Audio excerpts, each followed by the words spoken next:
सोच के देखिए, क्या ऐसा हो सकता है कि भारत की आजादी की लड़ाई की शुरुआत गोलियों और नारों से नहीं, बल्कि याचिकाओं और प्रार्थनाओं से हुई हो। जी हाँ, आज हम उसी अविश्वसनीय सफर को देखेंगे कि कैसे एक आंदोलन इतनी विनम्र शुरुआत से स्वराज की एक जबरदस्त मांग तक पहुंच गया।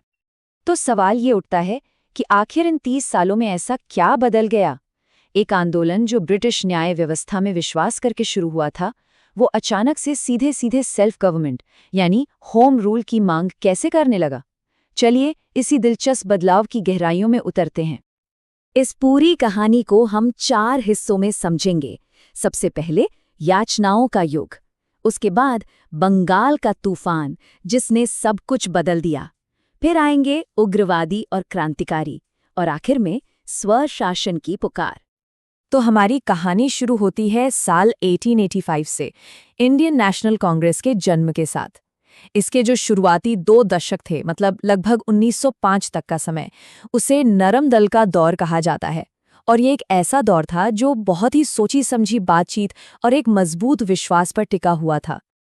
इन शुरुआती नेताओं की सोच, उनका अप्रोच काफी दिलचस्प है।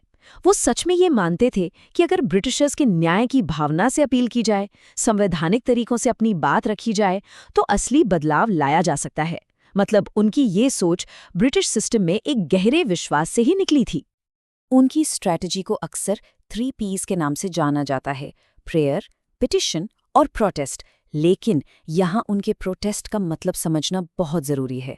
ये सड़कों पर उतरकर होने वाला कोई आंदोलन नहीं था, बल्कि ये था बहुत सावधानी से तैयार की गई आलोचना, बहसें और विधान परिषदों के अंदर अपनी असहमति दर्ज कराना।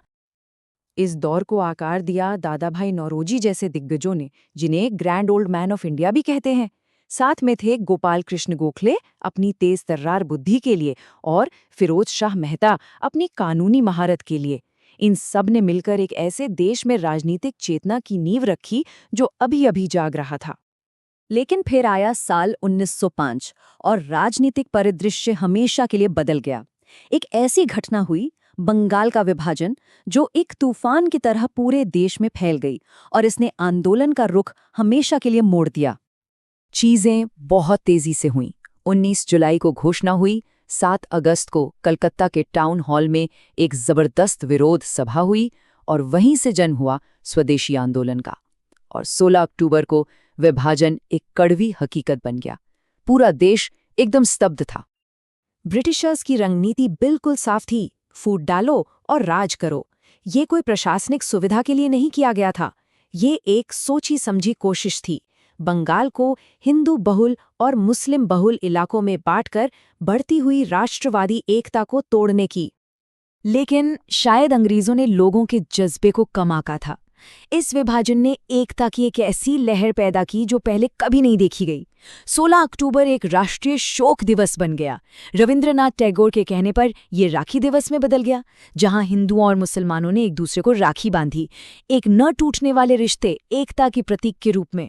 और शायद सबसे जरूरी बात, पहली बार भारतीय महिलाएं अपने घरों से बाहर निकली और बड़ी संख्या में इन विरोध प्रदर्शनों का हिस्सा बनी, जिससे संघर्ष को एक नई ताकत मिली।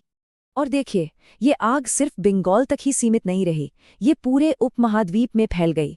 दिल्ली में सैयद हैदर रजा, पंजाब में थे महान लाला लाजपत राय, और पूना में तिलक। इन सब ने मिलकर इसे एक सच्चे अखिल भारतीय आंदोलन में बदल दिया। बंगाल विभाजन की इसी आग से राष्ट्रवाद की एक नई और ज्यादा गर्म विचारधारा ने जन्म लिया। एक ऐसी पीढ़ी सामने आई जिसका नरमपंथियों के धीमे और संयमित तरीकों से विश्वास उठ चुका था। वो अब और इंतजार करने के मूड में बिल्कुल नहीं थे।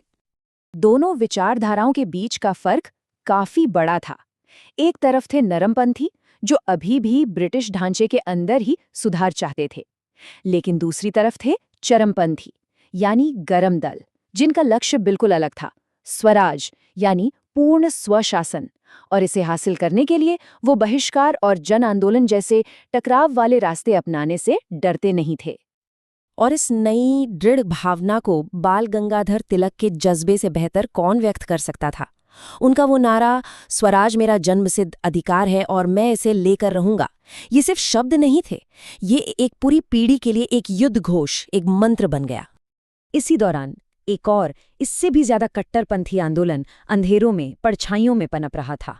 गुप्त क्रांतिकारी समाज उभर कर सामने आए, जो सशस्त्र संघर्ष के जरिए आज़ादी हासिल करना चाहते थे।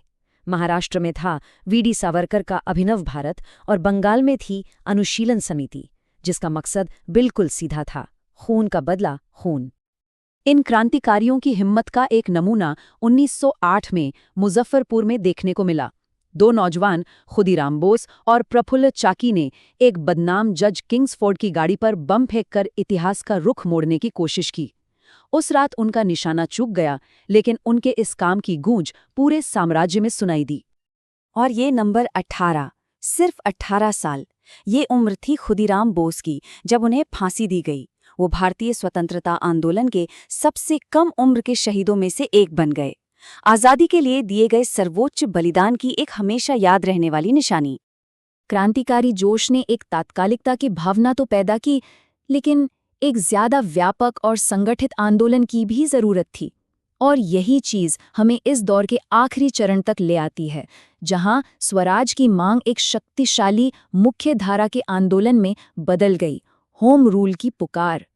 1916 में शुरू हुआ होम रूल आंदोलन एक व्यवहारिक लक्ष्य सामने रखता था, ब्रिटिश साम्राज्य के अंदर रहते हुए ही स्वशासन हासिल करना, बिना पूरी आज़ादी मांगे। ये आयरलैंड के होम रूल आंदोलन से प्रेरित था और एक तरह से नरमपंथी आदर्शों और गरम दल की तात्कालिकता के बीच का एक रास्ता था। इस आंदोलन की एक अनोखी बात थी इसकी दोहरी लीडरशिप। अप्रैल 1916 में बाल गंगाधर तिलक ने पुणे से अपनी लीग शुरू की, फिर सितंबर में एनी बेसेंट ने मद्रास से अपनी लीग लॉन्च की। मतलब दो अलग अलग संगठन, अलग अलग कार्यक्षेत्र, लेकिन मकसद एक ही, शक्तिशाली मकसद, भारत के लिए होम रूल। एनी बेसेंट खुद भी एक असाधारण शख्सियत थी, एक आयरिश महिला जो अपने देश की आज़ादी की लड़ाई से प्रेरित होकर भारतीय स्वशासन की एक जोशीली समर्थक बन गईं। अपने प्रभावशाली अखबारों कॉमनवेल्थ और न्यू इंडिया के जरिए उन्होंने होम रूल का संदेश देश के कोने कोने तक पहुंचाया, और उनकी इसी मेहनत का नतीजा था कि 1917 में उन्हें भारतीय राष्ट्रीय कांग्रेस की पहली महिला अध्यक्ष चुना गया।